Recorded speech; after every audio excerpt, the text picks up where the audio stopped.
Ya, kembali lagi di Apa Kabar Indonesia Pagi, kembali menyambung kepada Mbak Habibah. Kalau melihat respon dari Kementerian Kesehatan sebagai tergugat juga terkait hal ini, ada yang mau dikomentari Mbak atau mau ditanyakan langsung ke Pak Syahril? Ya, baik Pak Syahril, terima kasih atas statement yang Bapak sampaikan barusan karena cukup menyakitkan hati para keluarga korban Bapak. Yang pertama adalah Bapak menyatakan hanya ada 2 klaster, meninggal dan juga sembuh. Bapak tidak bisa membayangkan sembuh dalam definisi ini seperti apa Pak? Karena pada dasarnya sembuh yang katanya orang-orang sudah keluar dari rumah sakit, kalau itu salah satu kriterianya, mereka tidak betul-betul sembuh Pak. Mereka sampai saat ini masih menggunakan tracheostomi, tenggorokannya dilobangin. Dan sampai saat ini, klien kami ada yang stroke, tangan dan kakinya tidak bisa digerakkan. Sudah 6 bulan Bapak dia ada di rumah, bahkan ayahnya harus berhenti kerja karena ada 6-7 poli yang harus dikunjungi, rawat jalan. Jadi sebenarnya bagaimana mendefinisikan sembuh ini? Karena sampai sekarang yang dinyatakan sembuh itu jangan dibayangkan seperti anak kecil masuk rumah sakit terus sembuh bisa bermain, jangan dibayangkan seperti itu Pak. Karena banyak sekali komplikasi-komplikasi yang kemudian menyertai mereka. Bahkan ada salah satu yang masih rawat inap dan itu tidak dimention di dalam hal ini ya, karena hanya ada 2 klaster tadi. Mohon maaf Pak, di bagian sininya, kantong ya? Di bagian sininya usus besarnya itu keluar Pak, karena memang sudah tidak bisa masuk makanan lewat sini. Jadi mohon maaf, ketika dia harus buang air besar, dia lewat sini Pak. Bapak bisa bayangkan itu gitu. Saya berharap Pak Syahril mungkin bisa meng-cross check data dari Mbak Habibah. Silakan Pak Syahril. Ya, terima kasih Mbak Habibah ya, Mas Arief dan Mbak Rati. Jadi dalam medis, jadi pada pasien ini awal masuknya adalah kan didiagnosis sebagai gagal ginjal akut ya, dan kemudian ditangani ya pengobatannya sehingga diharapkan tidak terjadi gagal ginjal yang menjadi stadium akhir dan meninggal.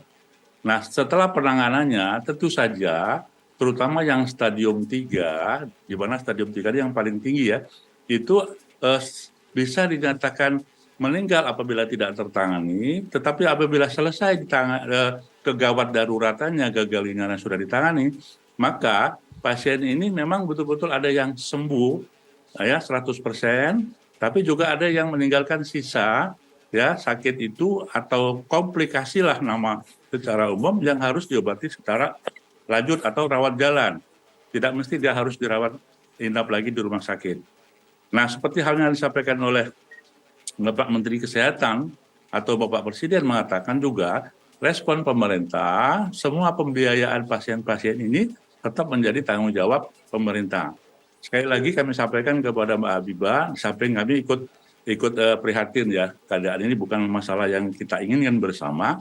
Jadi komplikasi yang terjadi setelah penanganan di rumah sakit bisa terjadi, baik ada tracheostomi karena terjadi gagal napas sebenarnya ya. Kemudian ada lagi yang harus masuk cairan ke lambung. Itu semua adalah komplikasi yang terjadi dari akibat penyakit ini. Nah tentu saja kita berharap semuanya akan kita tangani. Jadi yang kriteria 126 yang dipulangkan, itu ada yang memang sembuh betul ya 100%. Tapi juga ada yang harus masih rawat jalan, kontrol untuk mengobati ya, merawat komplikasi yang terjadi tadi. Yang mudah-mudahan ini menjadi bagian dari perhatian kita semua untuk bisa kita tangani sampai dengan tuntas, Pak. Saya kira itu Mas Arief, Mbak Rati, statement kami mudah-mudahan bisa dimaklumi gitu ya. Ada yang mau ditanggapi? Ya, baik. Sebelumnya terima kasih Bapak karena sudah secara tidak langsung menarik pernyataannya sendiri bahwa memang betul ya Pak, yang saat ini dinyatakan sembuh pun ternyata mereka masih juga harus merawat anak-anaknya karena ada penyakit penyerta yang kemudian diakibatkan oleh gagal ginjal akut. Itu yang saya tangkap dari statement Bapak. Terus kemudian yang kedua, soal pembiayaan.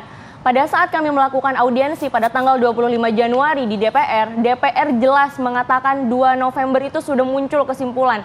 Kesimpulan DPR itu sifatnya wajib untuk dilaksanakan, tetapi sampai hari ini Kementerian Kesehatan tidak melaksanakan kesimpulan yang sudah diberikan oleh DPR. Salah satu kesimpulannya adalah memberikan biaya pengobatan yang dibutuhkan oleh pasien seluruhnya. Tadi Pak Sari mengatakan kan gratis kan? Tidak ada sampai saat ini kecuali BPJS. BPJS itu diberikan memang karena benefit yang harus mereka terima karena mereka membayar iuran, iya kan Mas? Sementara apa yang sudah dilakukan oleh Kementerian Kesehatan pasca itu? Salah satu bidang di Kemenkes dari kebijakan kebijakan keuangan iuran itu menghubungi kami pada waktu itu. Mereka tanpa mendahului tanpa mendahului chat dengan permintaan bela sungkawa, mereka langsung ngechat para korban kami dengan mengatakan, "Bapak, Ibu, benarkah nama anak Bapak Ibu ABCD? Minta tolong KTP dan KK." Tidak ada kata-kata bela sungkawa di sana. Itu untuk mengalihkan BPJS para bapak dan ibu ini ke BPJS kelas 3 yang ditanggung oleh pemerintah atau PBI. Artinya apa?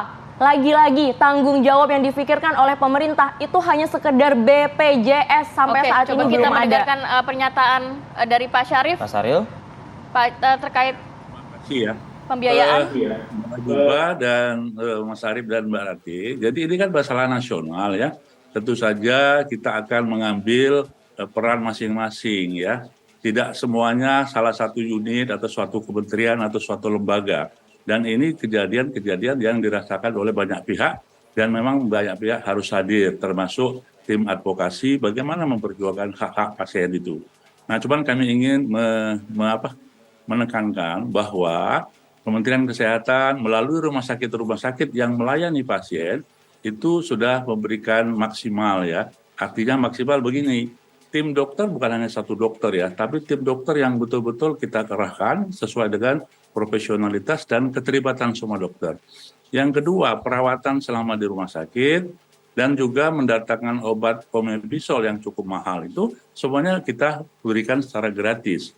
Nah, tentu saja kami ingin sampaikan di dalam pembiayaan selama ini, terutama yang dilakukan oleh RSCM, banyak sekali loh rumah sakit yang harus mengeluarkan biaya sendiri oleh rumah sakit karena memang tidak ada ditanggung oleh BPJS. Dan BPJS itu memang betul sebagian ada yang iur ya, tapi sebagian besar juga adalah PBI. PBI itu pemerintah yang memberikan ya. Jadi yang dalam hal ini sistem gotong royong ini menjadi bagian dari kebersamaan. Nah, tentu saja mungkin dalam forum ini saya kira tidak tepat kalau kita berdebat secara panjang dan secara hukum kan sudah berjalan nih. Betul, saya setuju dengan Mbak Habibah tadi, class action itu dalam bentuk bagaimana mendudukkan profesionalitas dari keadaan ini. Dan kita tidak bisa menuntut 1-2 lembaga atau unit atau kementerian, tetapi kita dudukkan profesional. Tim penyidik sudah ada cara, kemudian tupoksi mereka melakukan, begitu juga di pihak pengadilan yang akan melakukan pengujian semua hal itu. Nah, kami berharap masalah ini kalau ada ya khususnya pasien yang tadi 126 yang kami nyatakan pulang dan sebagian sembuh secara total dan sebagian masih dirawat jalan, tentu saja akan dilakukan pengobatan dan perawatan dengan sebaik mungkin. Dan harapan kami melalui tim advokasi dekatkanlah antara keluarga dan rumah sakit ini untuk betul-betul menolong masalah pasien ini. Jadi satu sisi kita tolong secara medisnya agar betul-betul mereka setelah ini betul-betul sembuh. Satu sisi masalah hukum, masalah efek samping yang terkait dengan penyakit ini dapat diurus secara bersamaan. Oke, mungkin secara highlight Pak Sahril dalam kasus yang 6 Februari ya, mungkin boleh di-highlight artinya kesiapan kita tidak menginginkan adanya lonjakan sebagaimana yang terjadi di tahun 2022. Tapi agar tidak ada lagi celah Kasus serupa. yang serupa, kita bukannya tidak menginginkan class action, itu adalah check and balances, saya sepakat dengan itu. Tapi tentu ini bisa menjadi pembelajaran oleh pemerintah. Apa yang perlu dipersiapkan, Pak Sahril? Betul, Pak Sarif.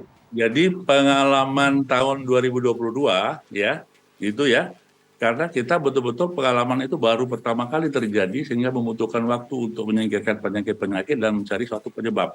Nah, kemarin begitu tanggal 4 dilaporkan, tanggal 6 kita langsung melakukan action 1, membuat surat edaran kewaspadaan ke seluruh Indonesia, Dinas Kesehatan, Rumah Sakit, Farmasi, Dokter, dan seterusnya, agar berhati-hati dengan kasus ini, jangan sampai ada penambahan kasus, walaupun mungkin terjadi, maka semua sistem infrastruktur kesehatan harus siap menangani. Jangan sampai masuk ke dalam stadium 2 maupun stadium 3, yang walaupun stadium 1 itu bisa kita selamatkan dengan cepat. Tapi kalau masuk ke stadium 2 atau 3 itu agak terlambat kita menangani. Itu satu.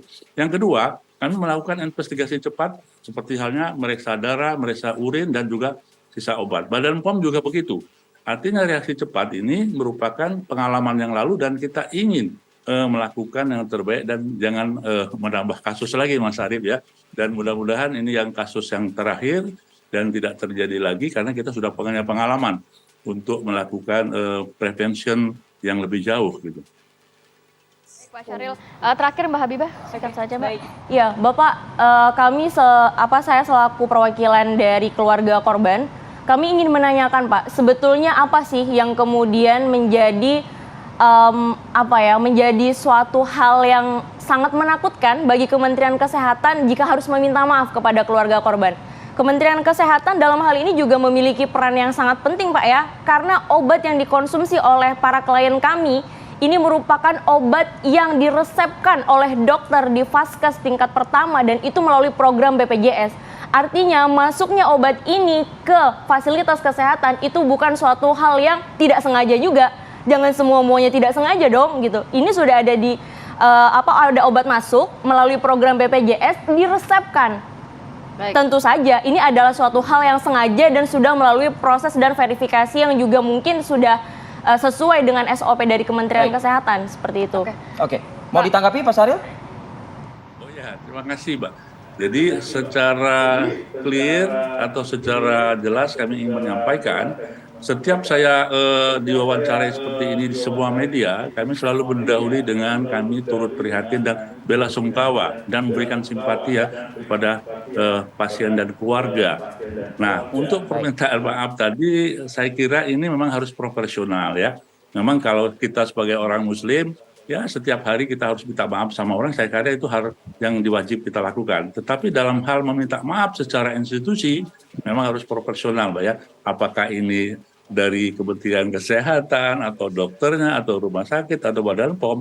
Tapi apalah itu, yang kita semua tentu saja sebagai anak bangsa memberikan perhatian dan turut prihatin. Insya Allah kita akan sama-sama menangani kasus ini dan akan memberikan suatu solusi yang terbaik. Tentu saja kita tidak ingin mencuatkan perbedaan-perbedaan yang malah membuat ruwet dan kita tidak bisa memberikan pertolongan kepada keluarga maupun pasien yang saat ini sudah selamat. Harapannya begitu Mas, jadi kita yuk sama-sama melakukan ini.